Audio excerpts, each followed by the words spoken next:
Alors, bonsoir tout le monde, bienvenue aux rencontres de philosophie réflexive et existentielle avec Mathieu Martel. J'espère que vous allez bien. Lundi 12 septembre 2022, pour un petit live de philosophie réflexive, bien sûr, sur Facebook Live avec vous, Mathieu Martel, directement du Studio 9 dans Villeray. Alors, c'est la fin de l'été. Dans bientôt 9 jours, nous serons l'automne. Et n'hésitez pas à me dire bonjour dans le clavardage et me signifier à savoir si le son est acceptable et bon. J'ai fait quelques tests tantôt pour vérifier le tout. Alors, pour une 200 quelquième rencontre, depuis bien sûr mars 2020, je suis avec vous de Montréal. On aura des auditeurs bien sûr de l'Afrique, de France, du Québec et d'Haïti. Que ce soit en ce moment, heure de Montréal, 19h pour les lives, ou encore en différé pour nos habitués, ceux qui nous écoutent en secret, etc. Alors, il y avait un live de prévu hier, mais je n'étais pas inspiré. Et aujourd'hui, nous allons parler dans quelques instants de la notion de flow. Je vais vous poser bien sûr quelques questions. On me dit que le son est bon. Merci d'être présent. N'hésitez pas à me saluer.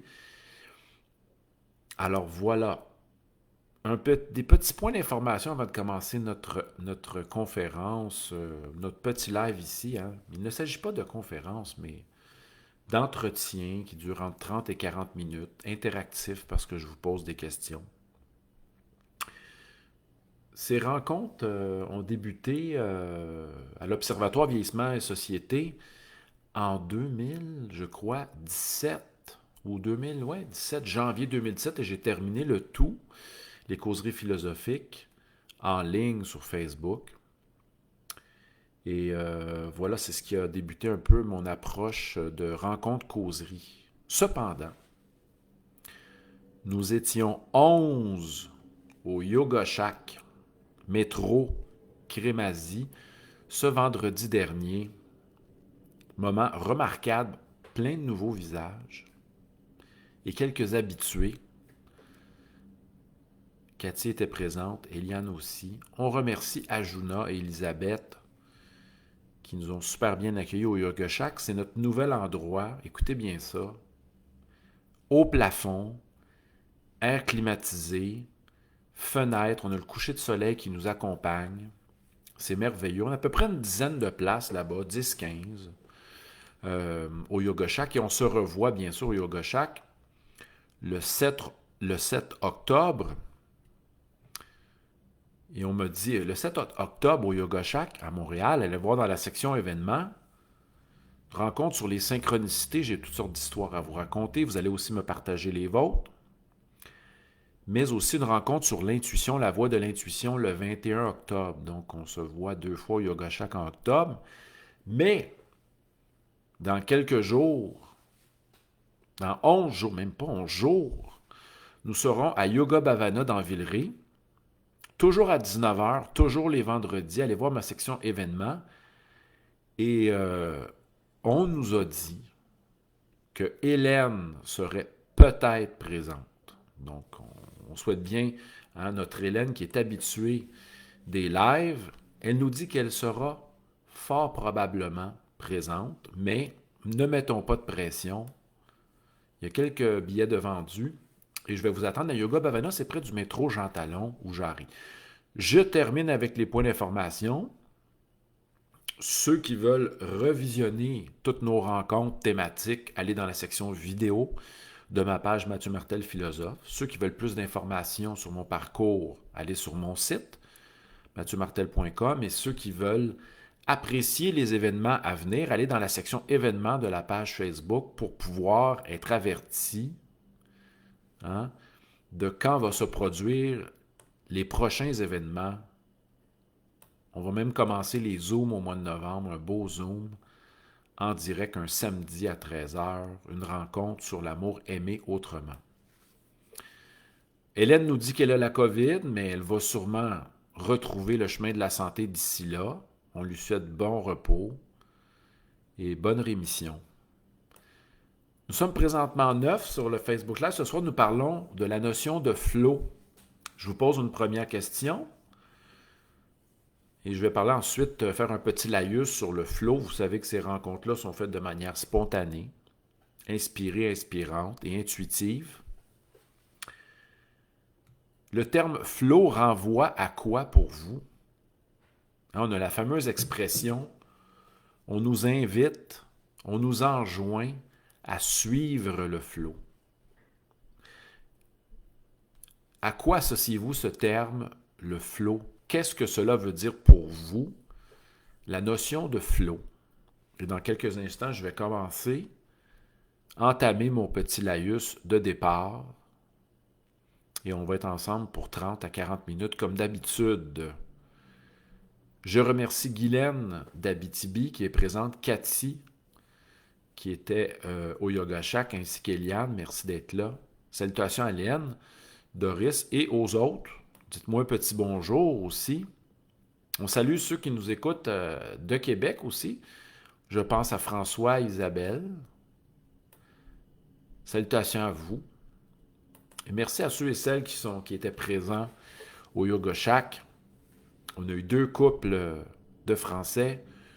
Une dame qui venait aussi d'une Suisse, mais qui est canadienne. Et c'était super. On avait aussi quelques habitués. Je pense à Vanda, que je salue. Je pense aussi à Ajuna, Cathy, Eliane et d'autres. Merci, les amis, d'avoir été présents. Alors, la première question pour ce live, parce que quelque peu interactif, cette notion de flow réfère à quoi pour vous? Hein? On nous invite à suivre le flow. Je pense ici à la notion de courant. Suivre le courant. Suivre le rythme. Donc, Hélène nous dit, elle nous parle de rythme, de cadence. Est-ce que ça serait suivre la musique de l'existence? Hein? On se rappellera la belle phrase de Nietzsche. Certains dansent et d'autres trouvent les danseurs fous parce qu'ils n'entendent pas la musique. On salue Anton qui vient se joindre à nous. Et Guylaine nous spécifie qu'elle est à Harford. Serait-ce pour un congrès? On l'ignore. Donc, la notion de flow, à quoi cela vous fait-il penser? Est-ce que c'est la même chose que de suivre le courant? Mais si on suit le courant, est-ce qu'on suit le courant de la masse? Est-ce qu'on suit le courant des grandes idéologies dominantes? Hein? Qu'on nous ressasse ou avec lesquels je parle ici des principes qu'on nous martèle à journée longue sur les médias subventionnés, les médias de masse. Est-ce qu'on parle de ça quand on fait référence à suivre le flot? La notion, je crois qu'elle est présente aussi chez Bergson au début du siècle lorsqu'il parle de l'élan vital. Peut-être dans le fait de suivre la vie qui nous habite, la vie qui est plus nous-mêmes que nous-mêmes. On peut penser à ça. Mais c'est un psychologue au nom quand même difficile à prononcer. Je me suis comme trouvé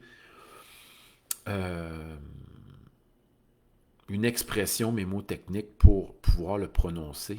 Csikszentmihalyi, psychologue de la théorie du flow. Voilà, moment, pour lui, le flow est un moment où la maîtrise d'un art, ou la maîtrise de soi, vient en conjonction avec une certaine fluidité ou élan inspirateur, créatif. Certains appelleront ça prendront l'expression suivante, utiliseront l'expression suivante, je suis dans ma zone.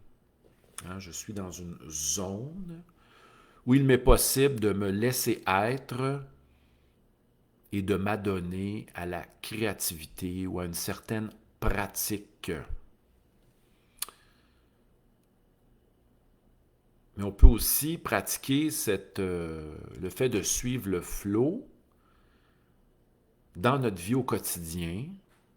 Pas besoin nécessairement de pratiquer un art. Certains emploieront les expressions être à l'écoute de l'élan, du senti profond qui m'habite dans l'instant présent. Alors, je vous pose la question suivante. Je vais commenter les premiers dires. À quoi vous fait penser l'expression, le flow? À quoi associez-vous cette expression?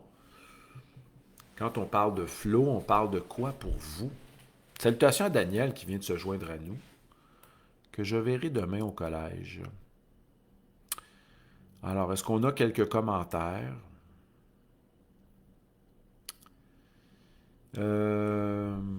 Hélène nous dit que vivre le flow, l'expérience du flow, c'est d'être plongé dans une activité qui nous procure satisfaction dans son exercice, dans son accomplissement au moment présent. On peut référer à certains artistes peintres qui sont absorbés, qui suivent une espèce de courant énergétique qui les guide dans leur création. On pourrait parler d'une pulsion de vie. Hein, certains utiliseront l'expression aussi surfer sur la vague, comme derrière moi. Mais pour bien surfer sur la vague, il faut maîtriser, hein? Bien sûr, maîtriser l'art du surf et de bien prendre la vague pour se laisser porter, transporter par elle. On salue Esso Maki qui vient d'arriver avec nous et Daniel qui nous dit que c'est suivre le courant de la rivière de la vie quotidienne. Mais est-ce que c'est s'abandonner à l'urgence qui figure, qui fait surface dans notre quotidien? Ou c'est être à l'écoute d'un courant, du courant de la vie, qu'on pourrait dire avec un grand V. Voilà. Csikszentmihalyi a écrit quelques livres sur le flow que je n'ai pas lus. Mais moi, dans le Va boire du thé, à la fin, il y a un poème sur la notion du flow comme chemin à suivre, hein, qui est lié à une espèce de courant intérieur, peut-être un courant invisible auquel on s'abandonne à chaque instant. Donc, on peut se lever le matin avec des plans. Et il se peut qu'on n'ait pas le goût d'accomplir ces plans-là, ces projets-là. Est-ce qu'on est capable de dire non à ce qui ne nous tente pas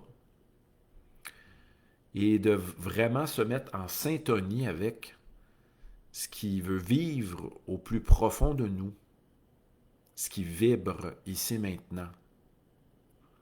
Une genre de force irrésistible qui nous dépasse, mais avec laquelle on peut être en syntonie. On peut peut-être faire référence à ça lorsqu'on parle de suivre le flot. Daniel nous dit que cette rivière peut être impersonnelle, est tantôt calme et tantôt intense, et tantôt agitée.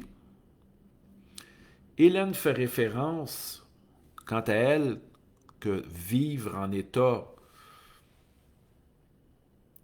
en connexion avec dans un état de flow, c'est éprouver de la joie Et quelquefois, ça peut être extatique.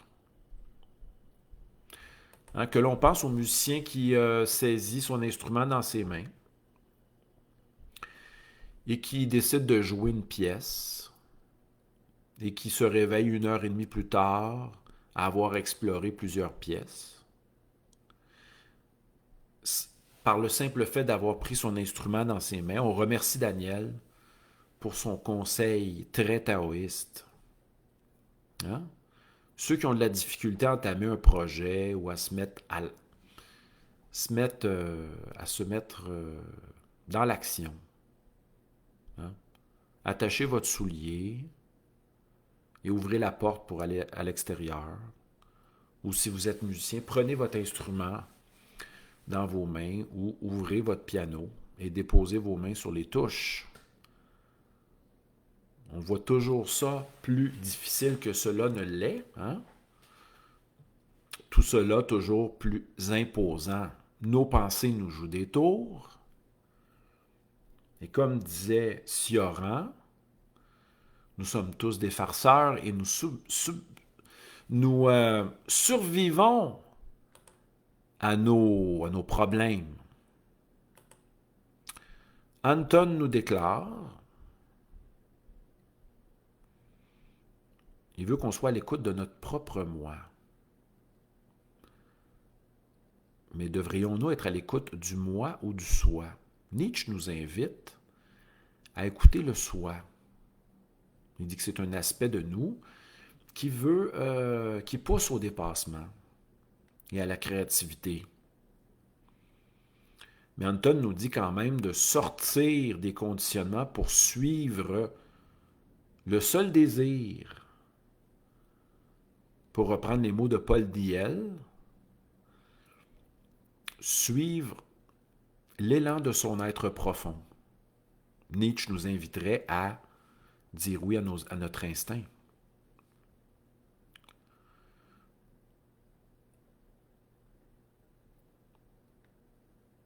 Alors, bon, on a nos petits gourous ici qui veulent nous contacter sur la page. Merci tout le monde d'être présent à ce petit live de philosophie réflexive. Ce soir, on parle, on discute autour de la notion de flow, concept développé par un psychologue du flow, Csikszentmihalyi. Ça commence par C, son nom. Et voilà, sans prétention ce soir. Dans mon livre « À boire du thé », je parle justement du flux comme chemin à suivre, le chemin qui nous inspire, le chemin de notre être. Le sentez-vous, ce chemin invisible? Hein? Votre mental vous dit d'aller dans telle direction, mais votre être vous envoie dans l'autre direction. Qui écoutez-vous? Qu'écoutez-vous en vous-même et quels sont les critères qui vont vous aider à prendre cette décision? Suivez-vous le chemin de la peur, de l'élan vital? Hein? Que suivez-vous? Certains vont surfer sur la vague, vont suivre l'élan profond qui les anime et ne demanderont pas la permission. Ils n'obéiront pas non plus à des pouvoirs, à des instances extérieures qui veulent les soumettre. Ceux qui suivent le flot sont des esprits libres. Alors, est-ce qu'on y va d'une autre question? Je remercie Guylaine d'être présente, Cathy, Eliane, Hélène, Doris. Voilà, Anton, Daniel, Esso, Maki. Merci tout le monde d'être présent et présente à ce petit live spontané. Hein, on y va peut-être une fois par semaine. Il faut bien sûr le sentir, être inspiré pour venir vous parler. Quand ça ne va pas, ben je reporte. Et les lives sont annoncés de manière spontanée. Voilà. Alors, et cette expression, suivre le flot, à quoi l'associez-vous? Comment l'interprétez-vous? Suivre le flow, c'est suivre quoi? Pouvez-vous me répondre? Commentez dans le clavardage. On en profite pour saluer nos auditeurs d'Haïti, d'Afrique du Nord, du Québec, etc., de la France aussi, les gens qui nous écoutent. Et en espérant, bien sûr, faire votre connaissance, bientôt au mois de novembre, on aura un Zoom au mois de novembre, décembre et janvier. Allez voir dans ma section événements, des rencontres à distance, mais à travers la plateforme Zoom, mais vous allez pouvoir aussi me voir et voir nos auditeurs en présence au fabuleux local du Yoga Shack, qui est remarquable. Allez voir les photos dans la section événements pour les dates du 7 et 21 octobre. Voilà. Alors, bon, on nous parle des Illuminati d'un commentaire. Je pense pas que c'est à propos. Daniel nous dit que les lives faits dans le flow sont les meilleurs. Mais on n'est pas toujours inspiré, hein? On se laisse porter par un thème. Quelquefois, je suis davantage inspiré, je peux être fier d'une certaine créativité à l'intérieur de ces lives-là. Hein? D'autres fois, j'aimerais ça être meilleur, etc. Mais rien ne vaut, lorsque vous êtes présent, ça m'inspire, et lorsqu'on se voit en présence, c'est encore mieux. Alors, suivre le flow, c'est suivre quoi? Hein? C'est la question. Que suivons-nous dans notre vie? À quoi décidons-nous de nourrir notre esprit? Sur quoi nous nous basons? Sur quoi nous basons-nous pour passer à l'action? Est-ce que c'est vraiment nous qui décidons d'agir? Ou est-ce qu'on est propulsé quelquefois par la nécessité, une situation qui s'impose, un élan qui surgit, etc. Hein? Suivre le flow, c'est quoi? Est-ce que c'est suivre les plans que nous avons décidés la veille? Hein? C'est quoi suivre le flow profondément? Je vous invite à me répondre dans le clavardage. Merci d'être là tout le monde pour cette petite rencontre de philosophie réflexive directement de l'antre de l'ermite, hein, du studio 9 ici. Hélène nous dit que c'est lorsque nous nous sentons absorbés par une activité qui se déroule agréablement ou qui nous inspire. Mais si on revient, suivre le flow, c'est suivre une espèce de courant. Hein, lorsqu'on observe le courant de la rivière, on sent une énergie, une vibration. On peut aussi sentir cette énergie-là dans le plexus, dans notre être. Et ça peut nous dire, on peut le traduire en disant « Ah, je vais aller faire une promenade dans cette direction-là. J'ai le goût de faire telle activité. » C'est suivre un appel intérieur, mais est-ce que c'est simplement obéir à nos désirs de l'instant ou ça transcende certains désirs pour qu'on puisse appeler ça suivre l'élan vital avec un grand V? Voilà. Suivre le flot, le courant qui nous habite. Peut-être fermer les yeux quelque temps, respirer profondément pour pouvoir répondre à la question « Qu'est-ce qui m'inspire ici maintenant? À quoi je me sens appelé? De quoi ai-je le goût? » Et si on avait prévu certaines choses et que cela ne nous inspire pas, on peut le remettre au lendemain, au surlendemain, à plus tard. Et s'adonner, bien sûr, à ce qui nous appelle profondément. Ou, tantôt, quelquefois, d'attendre que les tâches à faire soient de l'ordre soit quelque chose d'impératif ou de nécessaire à être réalisé dans un délai très court, dans un délai prochain. On peut aller avec ça. Hein? Mais suivre le flow, c'est peut-être aussi c'est se permettre de se déposer, de se relaxer. Hein? L'objet de notre écoute, de l'écoute du flux vital, peut aller dans plusieurs directions. Ça ne veut pas toujours dire faire quelque chose de précis. Hein? Mais quelquefois, on peut se dire, bon, j'en ai assez d'être étendu, j'en ai assez de me reposer, il est temps que je sorte. Cette fois-ci, c'est d'être aussi à l'écoute, d'avoir cette approche-là. Voilà. Alors, voilà, je pense que ça sera tout pour ce soir. Un petit live assez court sur cette notion développée par le psychologue Csikszentmihalyi.